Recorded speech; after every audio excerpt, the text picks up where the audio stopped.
ራውንድ ኦፍ 32 ይሄን ይመስላል ማለት ነው እስከ ሰሚ ፋይናል ድረስ ምክንያቱም ያላለው ወሳኝ ቡድኖች ሲገናኙ ምንም ነገር ሊፈጠር ይችላልና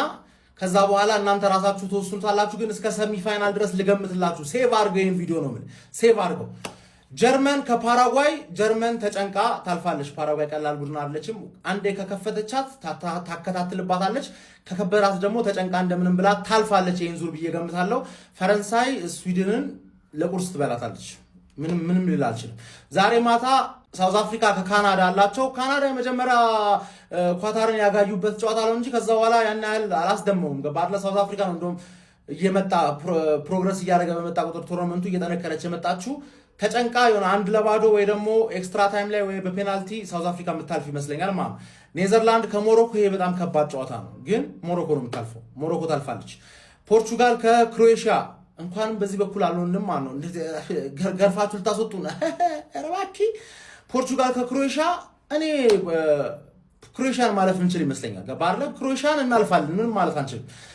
ከዛ ኋላ ስፔን ከኦስትሪያ ስፔን ትለጠልጣታለች አሜሪካ ከቦዝኒያ አሜሪካ ተጨንቃ ታልፋለች ሴኔጋል ከቤልጂየም ምንም ነገር ሊፈጠር ይችላል ግን የአፍሪካን ቲም ባክ አረጋለሁ ሴኔጋል ታልፋለች ትላል ብራዚል ከጃፓን ይሄ በጣም ከባድ ጨዋታ ነው አንድ እኩል ነው የሚወጡት በቃ አንድ እኩል ይወጣሉ ከዛ ኋላ የሆነ ነገር ብራዚል መፍጠር ከቻለች ነው ወደ መጨረሻ አካባቢ ካልሆነ ግን በፔናልቲ ጃፓን ታልፋለች ብዬ ገምታለሁ አይቨር ኮስት እና ኖርዌይ በቃ ይሄ ነው በቃ ከሁሉም አፍሪካ ሀገሮች በጣም ሬት ማረጋት ከሴኔጋል ማይተናነስ ሬት ማረጋት አይቨር ኮስት ነበረች ሃላንድን ገጠመች ከባድ ነው በጣም ኖርዌይ ታልፋለች ሜክሲኮ እና ኢኳዶር በጣም ከባድ ጨዋታ ነው ግን ሜክሲኮ በጣም ሶስቱም ጨዋታ ላይ ከባድ ሆና ነው የመጣችው ኢኳዶር ደግሞ አሪፍ ቡድናት ከምትጠብቁት በላይ ማለት ነው ስለ አንደርዶግ ናት ግን ይሆናል አይደለ ሀገር በሀገሯ የምትጫወተው ነው በሚለው ሐሳብ ባለሜዳ ናት ሜክሲኮ ታልፋለች እንግሊዝና ዲአር ኮንጎ ይሄ በጣም ከባድ ጨዋታ ለዲአር ኮንጎ ሊቋጥሩላ ይችላሉ ምክንያቱም በቃ ወኔያቸው ተመችቶኛል ነው የሚገባርለና በስትክል ዲፌንሲቭ ሎ ብሎክ አድርገው ቶማስ ቱሄል ደግሞ እስካሁን ድረስ እያሳየ ፓናማ እንደገጠመው ከገጠማቸው 0-0 ፔናልቲ ወስናቸዋል ማለት ነው ግን በፋራም ባራዳም እንግሊዝ የምታልፍ ይመስለኛል አርጀንቲና ከካቦ ቨርዴ ይሄ ጨዋታ ነው ሰው እንዳለ አንደር ኤስቲሜት ያደረገው ማለት ነው አርጀንቲና ልታጋያት የምትችለው በሜሲ ብቻ ነው ገባር ሜሲ ብቻ ማንንም ስለማይዘው የሆነ ነገር ፈጥሮ ትገርፋታለች አይነት ኬዝ ሊፈጠር ይችላል ነው እንጂ እኔ ይሄ ጨዋታ 0-0 አልቆ በፔናልቲ አርጀንቲና ታልፋለች ባይነኝ ገባርለ እንደምንም ብሎ ሜሲ ለሁለት ምናምን ነገር አይቆምም እኮ ሜሲ ገባ ግን የሆነ እድልም ከሱ ጋር ላተውን ይችላል ካቦ በቃ ቸከሶቹ አይታል ማለት እኔ በቃ አላር ቸከሶቹ ሜሲንም ሊያፈዙ ይችላሉ ነው የሚል ብቻ